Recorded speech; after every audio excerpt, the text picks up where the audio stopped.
Votre invité à présent dans la grande interview en direct sur Boursorama, c'est l'économiste Marc Toiti. Bonjour Marc. Bonjour David et bonjour à toutes et à tous et ravi de vous retrouver en cette rentrée très chargée. Et ravi de vous avoir comme premier invité. François Bayrou qui met en garde contre le chaos que pourrait engendrer sa chute avec notamment l'absence de budget.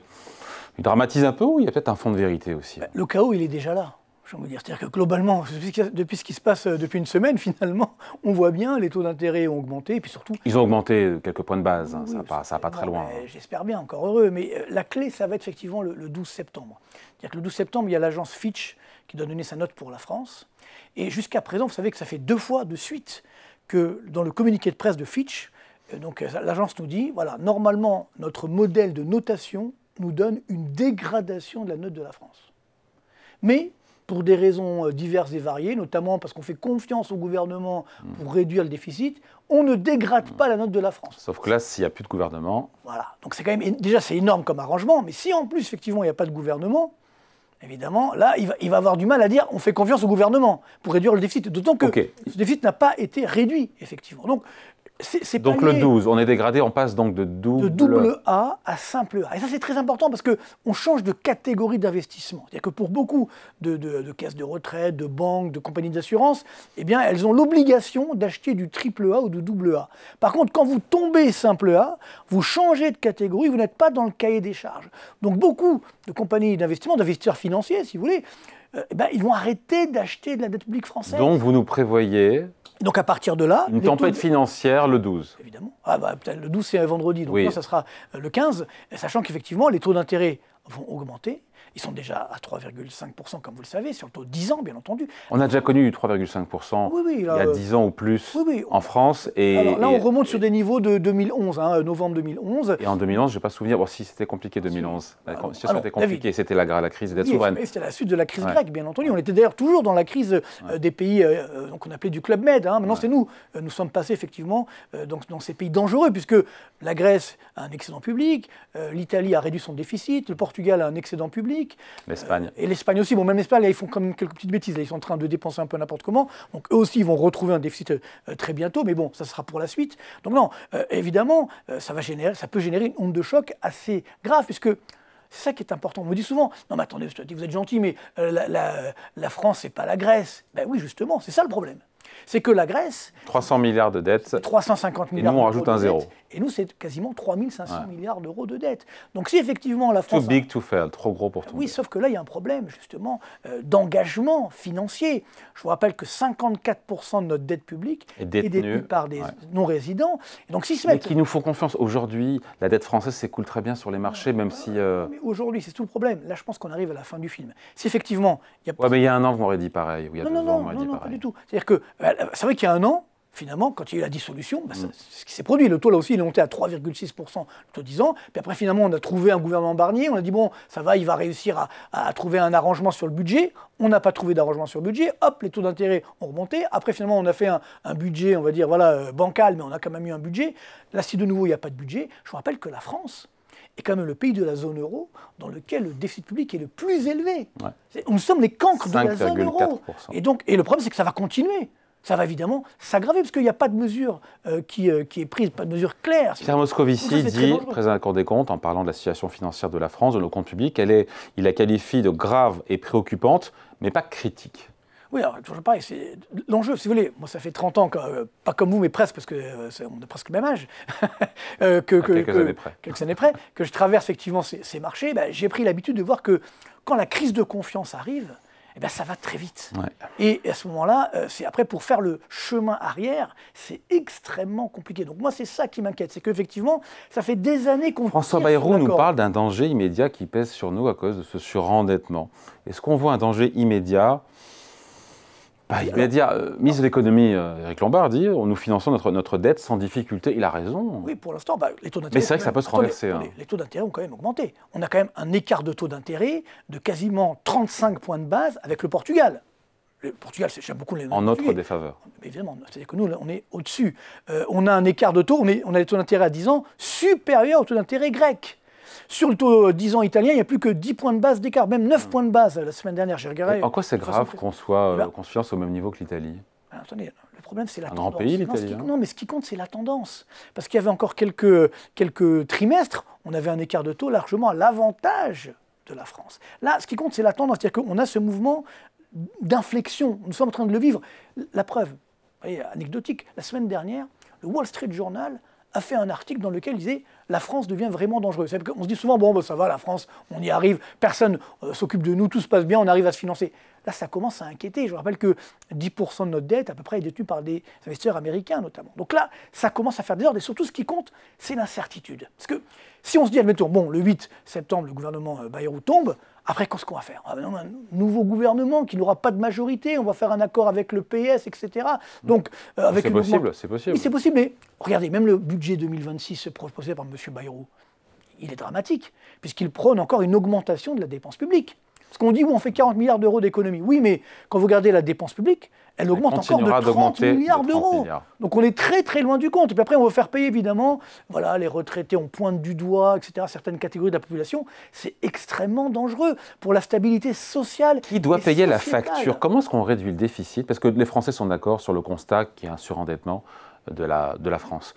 Après, quand on regarde les mesures qui sont proposées, ils n'en veulent aucune. Bah, non, mais en fait, comment est-ce qu'on fait pour avoir... Les Français ont raison. Et qui doit payer l'addition sans que ce soit néfaste à l'activité économique? C'est très simple. Ah. Qu'est-ce qui a le plus augmenté dans les dépenses publiques ces dernières années?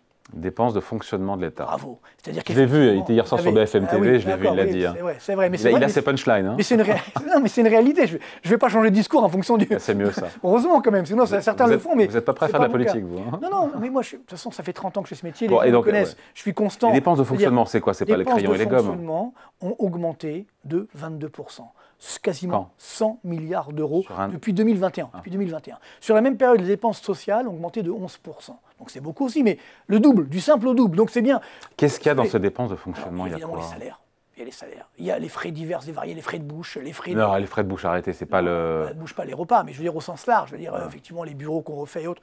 Le fonctionnement au sens large, vous savez, les conseils qu'on prend à droite à gauche, il faut les payer, tout ça, etc. Donc, quand même... Et encore une fois, ce n'est pas, je dirais, les fonctionnaires de base dont les salaires ont augmenté, c'est la haute fonction publique. Vous avez ce qu'on appelle les ODAC, organismes divers d'administration centrale, ODAC. Il y en a 700 en France. Alors je ne dis pas qu'il faut tous les supprimer, mais 700, c'est beaucoup. Vous savez combien ça coûte chaque année? 150 milliards d'euros par an.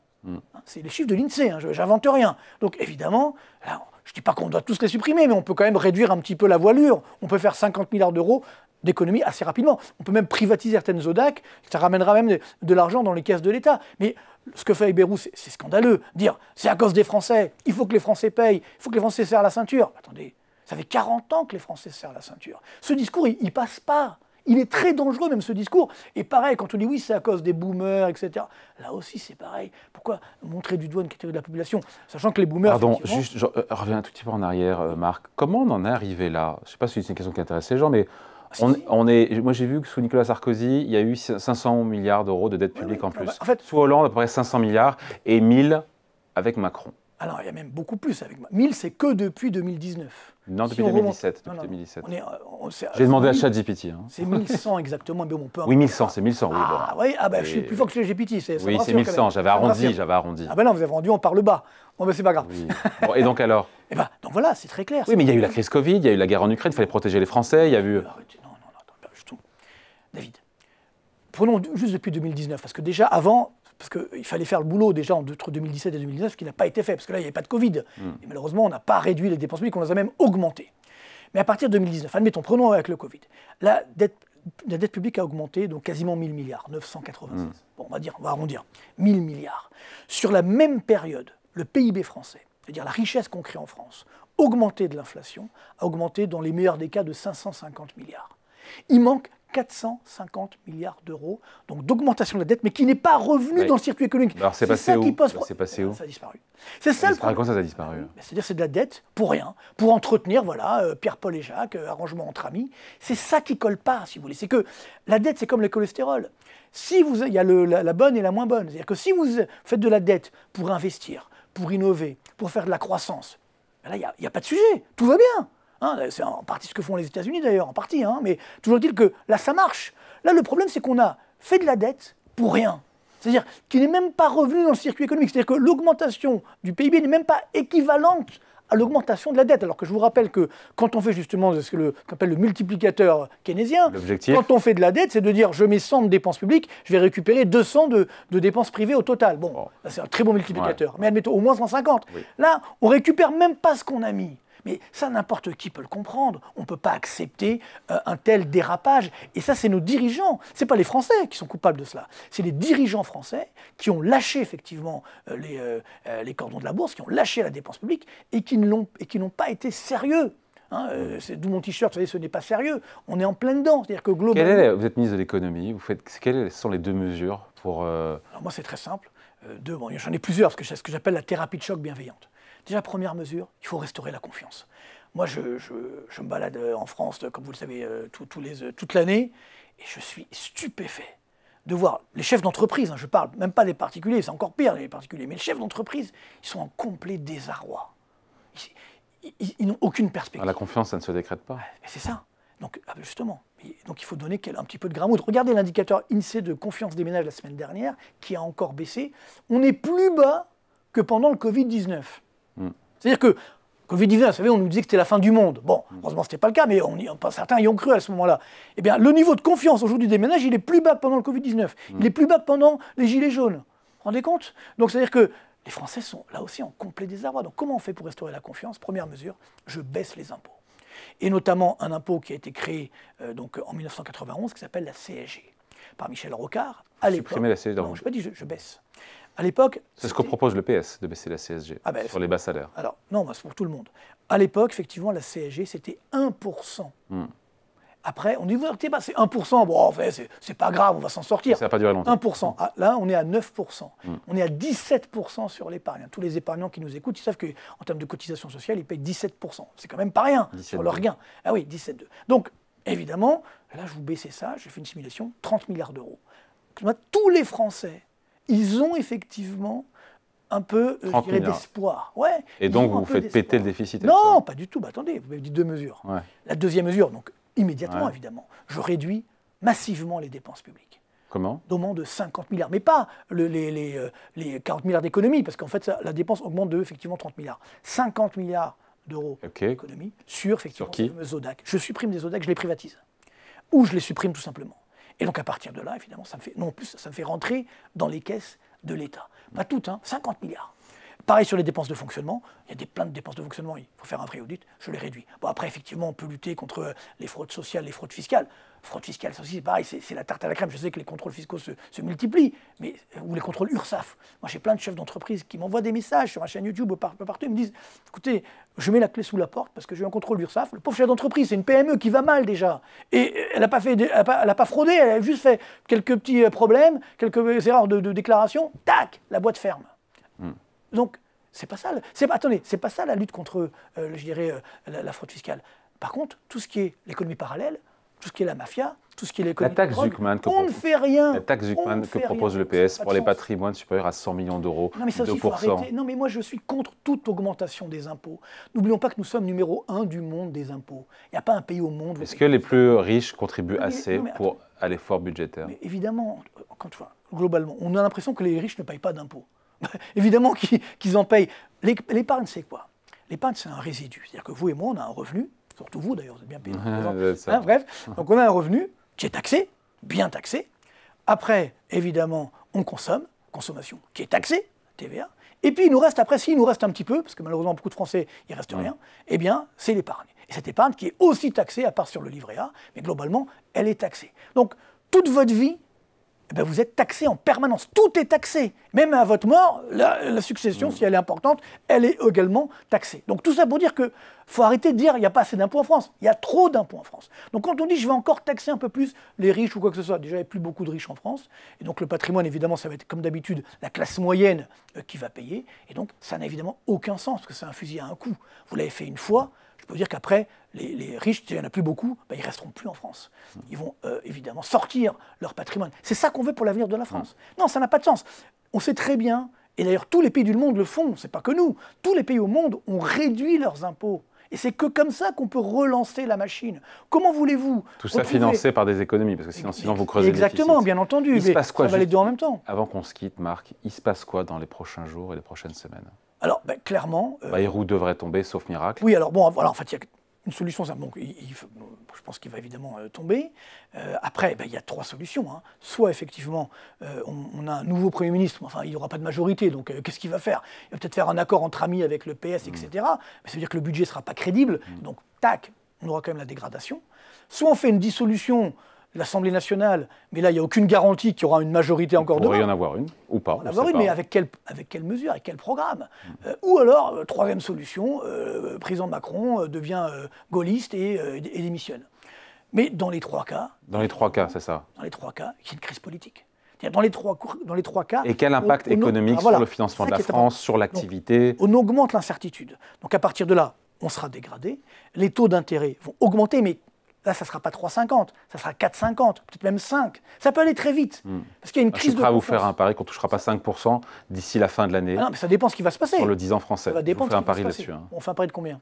Le restaurant de votre choix. Le restaurant, d'accord. Le pari est pris, elle est témoin. Ouais, 5% touché par la dette française à 10 ans d'ici la fin de l'année. D'accord, ouais, on le prend. Sauf si effectivement il y a je dirais, un gouvernement qui réussit à être élu, c'est-à-dire des élections législatives avec un vrai gouvernement qui arrive à porter la France. Parce que si je suis dans ce gouvernement-là, je ne vais pas aller contre moi, c'est ce que je veux dire. Mais bon, on ne sait jamais, ça peut arriver, on peut toujours rêver. Mais c'est ça qu'il nous faut aujourd'hui. Il faut un électrochoc et il faut prendre. On ne solutionne pas les problèmes par ceux qui les ont créés. Donc il faut changer complètement. C'est Einstein qui disait ça. Exactement. Donc on ne change pas, encore une fois, si vous n'avez pas des nouvelles têtes, si vous n'avez pas des personnes qui sont au contact du terrain. Et quand aujourd'hui, effectivement, on a le dirigeant, on ne va pas encore, M. Bayrou ne va pas tirer sur l'ambulance, il dit oui, c'est à cause des boomers, c'est à cause de Pierre, Paul et Jacques. Et il oublie de se dire que c'est à cause de la haute fonction publique, c'est à cause de lui. La fracture qu'on a à l'Assemblée nationale, si on faisait revoter les Français, on aurait sûrement cette même fracture. J'espère que non. J'espère que non, parce que quand on voit le théâtre, l'image que donne l'Assemblée nationale, c'est vraiment une catastrophe. Donc je termine sur les conséquences économiques, parce que les Français vont les avoir tout de suite. Augmentation des taux d'intérêt. 4,5, peut-être 5, on verra pour le resto. Et à partir de là, effectivement, on aura ensuite, ça va casser l'activité économique. Donc ça va faire la récession qui est déjà là, on ne la voit pas, mais hors stock, ça fait 2 trimestres consécutifs de baisse du PIB, mais l'INSEE nous fait... La croissance du deuxième trimestre, elle est bonne, et tant mieux, mais elle est un peu trompeuse. Elle est trop... Bien sûr, hors stock, on a eu 2 trimestres consécutifs de baisse du PIB, et donc depuis la fin d'année dernière, on est à moins 0,9% donc de baisse du PIB hors stock. C'est énorme. Ça, c'est la réalité intrinsèque de l'économie française. Les variations de stock, c'est une variable d'ajustement, donc c'est pas très crédible. Mais toujours est-il que là, la récession va être vraiment là. Je vous rappelle qu'on a déjà, avant tout ça, des faillites d'entreprises qui atteignent des sommets historiques. Donc quand les entreprises font faillite, évidemment, elles licencient, donc le chômage augmente. Donc là, si encore on casse l'activité économique, récession, chômage qui augmente, donc plus de déficit, plus de dettes. Moins de recettes. Donc plus de déficit également, plus de dettes, augmentation, nouvelle phase d'augmentation des taux d'intérêt, nouvelle dégradation. Vous voyez, c'est le cercle vicieux dans lequel nous sommes. Ben oui, mais pour éviter ça, il faut un électrochoc. Et je pense que là, la balle est dans le camp des dirigeants français jusqu'à son sommet. On verra ce qui sera pris comme mesure. Les solutions existent, je vous les ai évoquées tout à l'heure. Après, voilà, soit, pas compliqué, soit on arrive à réformer maintenant plus ou moins dans la douceur, soit ce sera dans la douleur, mais une douleur très grave. Parce que n'oublions pas que quand il y a eu la crise grecque, même si nous ne sommes pas la Grèce, mais tout de même, le PIB grec a chuté de 30%. Ouais. Et aujourd'hui, où nous sommes en 2025, le niveau du PIB grec est quand même redémarré. Ouais. On est encore 15% en deçà du niveau de 2008. Sympa cette rentrée, elle est sympa cette rentrée. Merci à nos dirigeants. En tout cas, c'est pas de la faute des Français, ni de la mienne, ni de la vôtre. C'est la faute de nos dirigeants. Ce sont eux qui nous ont mis dans une telle situation. Ils doivent prendre leurs responsabilités. Allez, merci beaucoup. Entretien avec l'économiste Marc Toiti, invité de la grande interview en direct sur Boursorama. Merci Marc. Avec plaisir, à bientôt. Peut-être pour des bonnes nouvelles, mais bon, on sauvera la France. J'espère, il faut.